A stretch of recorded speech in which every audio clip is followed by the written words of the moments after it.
Bulletin की शुरुआत बड़ी खबर के साथ। नाइजीरिया, ब्राजील और गुआना की यात्रा पर है प्रधानमंत्री नरेंद्र मोदी। पीएम नाइजीरिया के राष्ट्रपति टिनुबू के साथ बैठक करेंगे। 17-19 नवंबर को ब्राजील का दौरा उनका होगा। 19वें G20 शिखर सम्मेलन में वो भाग लेंगे। G20 शिखर सम्मेलन 18 नवंबर को रियो डी जेनेरियो में होना है। पीएम मोदी 19 से 21 नवंबर तक गुआना की राजकीय यात्रा करेंगे। ये पूरा दौरा प्रधानमंत्री नरेंद्र मोदी का बेहद ज्यादा महत्वपूर्ण। इसी बीच ये तस्वीरें आपको दिखा रहे हैं जब अजूबा पहुंचते हैं प्रधानमंत्री नरेंद्र मोदी और वहां पर उनका भव्य स्वागत किया गया। अब देखिए, महत्वपूर्ण ये भी है कि प्रधानमंत्री नरेंद्र मोदी जब वहां पर पहुंचे तो ये 17 साल में पहली मर्तबा है जब कोई भारतीय प्रधानमंत्री नरेंद्र मोदी वहां पर पहुंचता है। पीएम का भव्य स्वागत हुआ।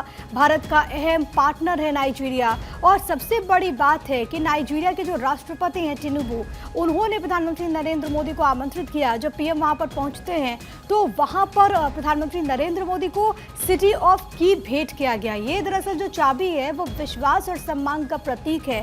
खुद नाइजीरिया सरकार में मंत्री प्रधानमंत्री को रिसीव करने के लिए वहां पर पहुंचते हैं। इस दौरान उनकी तरफ से प्रधानमंत्री नरेंद्र मोदी को देखिए चाबी जो कि यहाँ पर भेंट की जाती है। ये तस्वीरें जो कि अपने आप में बेहद खास है और ये बताती है कि किस तरीके से ग्लोबल लीडर के तौर पर पूरी दुनिया प्रधानमंत्री नरेंद्र मोदी को मानती है। ये भारत की प्रतिबद्धता को दर्शाता है। जो हम वसुधैव कुटुंबकम की बात करते हैं, जिसमें हर देश को साथ लेकर चलना भारत जानता है, ये उसी की एक झलक है। जब पीएम वहां पर पहुंचे, वहां पर रहने वाले भारतीय समुदाय में देखिए किस तरीके से गजब का उत्साह नजर आया। पीएम मोदी का वहां पर पहुंचना बहुत कुछ बताता है, क्योंकि अगर हम नाइजीरिया की बात करें तो नाइजीरिया तेल और गैस का विशाल भंडार है। इस्लामिक देशों के OIC का वो सदस्य है। तेल उत्पादक देशों OPEC का वो मेंबर है। भारत का अहम बिजनेस पार्टनर भी। ऐसे में जब पीएम वहां पर पहुंचे हैं तो भारत को काफी ज्यादा फायदा हो सकता है। कुछ तस्वीरें आपकी टीवी स्क्रीन पर। जब प्रधानमंत्री नाइजीरिया की राजधानी पहुंचते हैं तो वहां पर देखिए किस तरीके से भव्य स्वागत हुआ। भारतीय समुदाय ने गर्मजोशी के साथ प्रधानमंत्री नरेंद्र मोदी का स्वागत किया। राष्ट्रपति ने पीएम को वेलकम किया। मोदी मोदी के वहां पर नारे लगे हैं। इसके अलावा आज के दिन भी बायलैटरल टॉक्स होने वाले हैं। इसमें देखना बहुत ज्यादा महत्वपूर्ण होगा कि सूचना प्रौद्योगिकी हो, बिजनेस के पर्पज से हो, फार्मास्यूटिकल इंडस्ट्री हो, उसको लेकर के क्या फैसला होता है। ऊर्जा और खनन के क्षेत्र में भी, क्योंकि नाइजीरिया और भारत सहयोगी है और बहुत पुराना रिश्ता है भारत और नाइजीरिया का, और ऐसे में उसको एक नया मुकाम देने की कोशिश इस दौरे के दरमियान भी होगी। अक्षय राय मेरे साथ, मेरे सहयोगी तमाम जानकारी के साथ इस वक्त कनेक्टेड है। अक्षय, प्रधानमंत्री नरेंद्र मोदी 3 देशों के दौरे पर, तीनों देश बेहद ज्यादा अहम। 17 साल के बाद कोई भारतीय मूल का प्रधानमंत्री नाइजीरिया पहुंचा है। 50 साल के बाद कोई प्रधानमंत्री पहुंचेगा गुआना। सबसे पहले बात नाइजीरिया की, आज क्या कुछ कार्यक्रम होने वाले और उसके क्या मायने, भारत को क्या मिलेगा?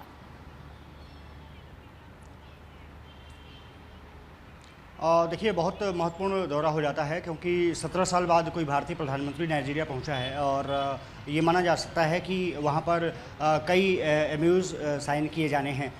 लेकिन दौरे की शुरुआत भव्य तरीके से हुई है। भारतीय समुदाय ने भारतीय प्रधानमंत्री का स्वागत किया है।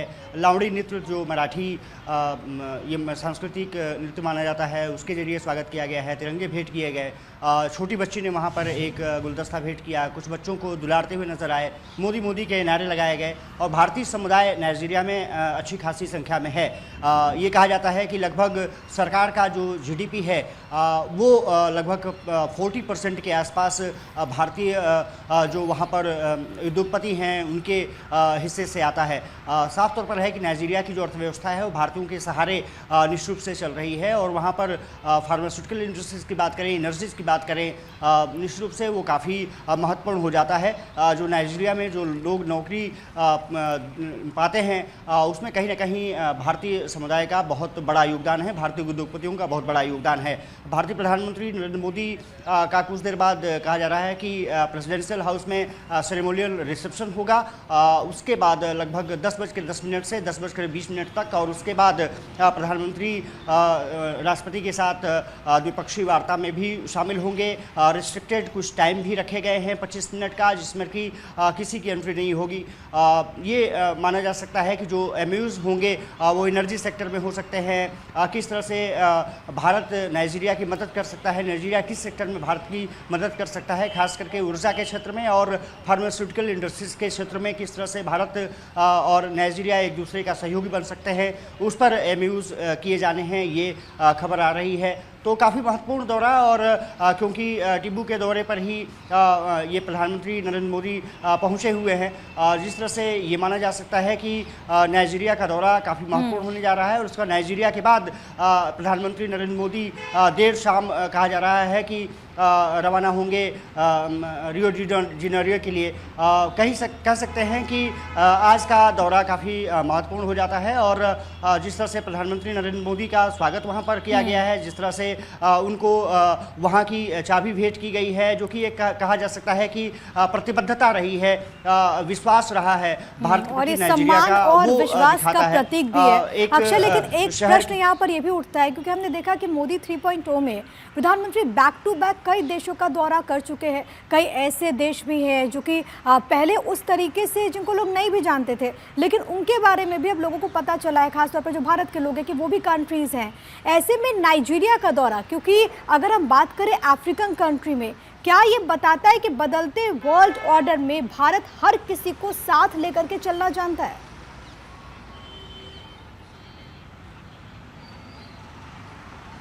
देखिए, निश्चित रूप से, क्योंकि अगर छोटे देशों की बात करें, बड़े देशों की बात करें, शक्तिशाली देशों की बात करें, उससे तो प्रधानमंत्री नरेंद्र मोदी लगातार संपर्क में रहते ही हैं, लेकिन छोटे देशों को भी भारत सहयोगी के रूप में लेता है, और इसका उदाहरण नाइजीरिया के रूप में देखा जा सकता है। अफ्रीका का छोटा सा देश, ये कहा जाता है कि बहुत अच्छी आर्थिक स्थिति में नहीं होने के बावजूद भी भारत के साथ मित्रवत व्यवहार और भारत करता रहा है। इसका मतलब है कि लगातार प्रधानमंत्री की कोशिश रही है कि कोई भी देश हो, छोटा हो या बड़ा हो, आर्थिक स्थिति से उतनी संपन्न न हो, लेकिन उसके बावजूद भी उसके साथ संबंध बनाना और उसको एक तरफ से वर्ल्ड ऑर्डर में बेहतरीन तरीके से संजो कर रखना भारतीय प्रधानमंत्री नरेंद्र मोदी की एक खूबी रही है। आपने देखा होगा कि अमेरिका का दौरा कुछ दिन पहले, उससे पहले रूस का दौरा, फिर यहाँ तक कि रूस के और यूक्रेन के बीच वार चलती हो, यूक्रेन पहुँच जाना, वहाँ पर अपनी बातें रखना, ये कहीं ना कहीं महत्ता ज़रूर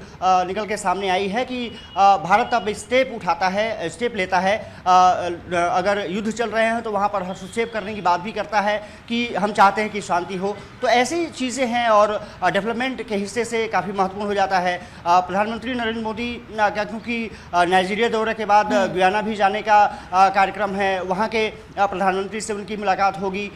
उसके बाद जिस तरह से उनको G20 समिट में शिरकत करना है, वो काफ़ी महत्वपूर्ण हो जाता है, क्योंकि आपने देखा होगा कि जिस तरह से भारत में G20 समिट हुआ था, तमाम देशों के नेता यहाँ पर शिरकत करते हुए नजर आए, गांधी समाधि पर पहुँचे, वहाँ पर श्रद्धांजलि अर्पित की। एक अलग भारत की छवि जो पूरे विश्व में बनी है, उसको एक बार फिर से उभारने की जो कोशिश प्रधानमंत्री नरेंद्र मोदी ने की है, जिस तरह से बेहतर तरीके से संचालित वो अपने आप को करते हैं, जिस तरह से देश को आगे बढ़ाने की बात करते हैं, वहाँ ये माना जा सकता है कि G20 समिट में भी द्विपक्षीय वार्ता कई नेताओं के साथ हो सकती है, उसमें वो शिरकत करने वाले हैं। 5 दिवसीय दौरा है, अगर आप देखें तो 4 दिन और बचे हैं, जो 21 तारीख को प्रधानमंत्री नरेंद्र मोदी देश रवाना होंगे। तो कह सकते हैं कि पहले नाइजीरिया का दौरा, गुयाना का दौरा, उसके बाद G20 में समिट में शिरकत करना प्रधानमंत्री नरेंद्र मोदी के सामने एक ज़रूर चीज़ें रहेंगी कि किस तरह से वो अपना पक्ष रखते हैं, किस तरह से अपनी बातें रखते हैं, और क्या कुछ महत्वपूर्ण मुद्दा वहाँ पर G20 में बहुत ज़्यादा महत्वपूर्ण है। इस वक्त प्रधानमंत्री नरेंद्र मोदी क्योंकि नाइजीरिया में मौजूद हैं, आज के दिन ही वो रवाना होंगे G20 में शामिल होने के लिए ब्राज़ील, और उसके बाद गुयाना में उनका दौरा होगा, जहां पर भी एक खबर है कि जो डोमिनिका के राष्ट्रपति हैं वो प्रधानमंत्री नरेंद्र मोदी को सर्वोच्च सम्मान से वहां पर नवाजेंगे। तो ये बहुत ज़्यादा महत्वपूर्ण हो जाता है। लेकिन अक्षय, सवाल ये भी, क्योंकि हमने इस बात का जिक्र किया कि बायलैटरल टॉक्स में कौन कौन से ऐसे महत्वपूर्ण क्षेत्र हैं, चाहे वो फार्मास्यूटिकल्स हों, इसके अलावा अगर हम देखें तो कई सारे ऐसे क्षेत्र हो जाते हैं जहां पर नाइजीरिया भारत के लिए फ़ायदेमंद होगा। अब विशेष तौर पर अगर हम रिन्यूएबल एनर्जी की बात करें, हम अगर बात करें ऊर्जा के क्षेत्र में, तो जब पश्चिमी देश और ख़ास तौर पर अगर हम देखें तो मिडिल ईस्ट में जिस तरीके से तनाव देखने को मिल रहा है, रूस यूक्रेन युद्ध भी देखने को मिल रहा है पैरेलली, ऐसे में नाइजीरिया भारत के लिए कितना महत्वपूर्ण हो सकता है, क्योंकि भारत इन देशों पर निर्भर करता है कहीं ना कहीं पेट्रोलियम के लिए।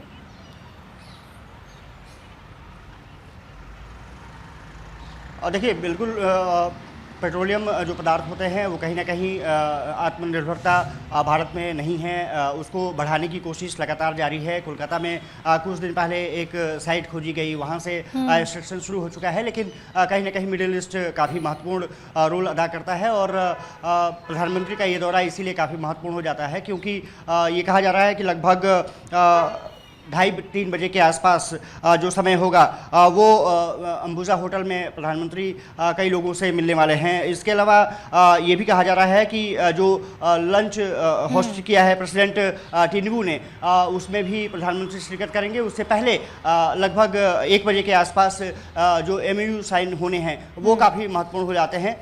यही बताया जा रहा है कि रिन्यूएबल एनर्जी, पेट्रोलियम, इसके अलावा अगर एनर्जी के सेक्टर में, फार्मास्यूटिकल सेक्टर में ये MOU होने वाले हैं और दोनों देश एक दूसरे का सहयोग करते हुए दिखेंगे। प्रधानमंत्री नरेंद्र मोदी का दौरा, क्योंकि राष्ट्रपति टिनुबू ने ही प्रधानमंत्री नरेंद्र मोदी को इनवाइट किया था और इसी वजह से प्रधानमंत्री नरेंद्र मोदी वहां पर पहुंचे। 17 साल में पहली मर्तबा है जब प्रधानमंत्री भारत के कोई वहां पर पहुंचे हैं। बहुत धन्यवाद आपका तमाम बातचीत और जानकारी हम तक पहुंचाने के लिए। अक्षय, आप नजर बनाए रखिएगा, आपसे हर एक अपडेट्स दर्शकों तक पहुंचाएंगे।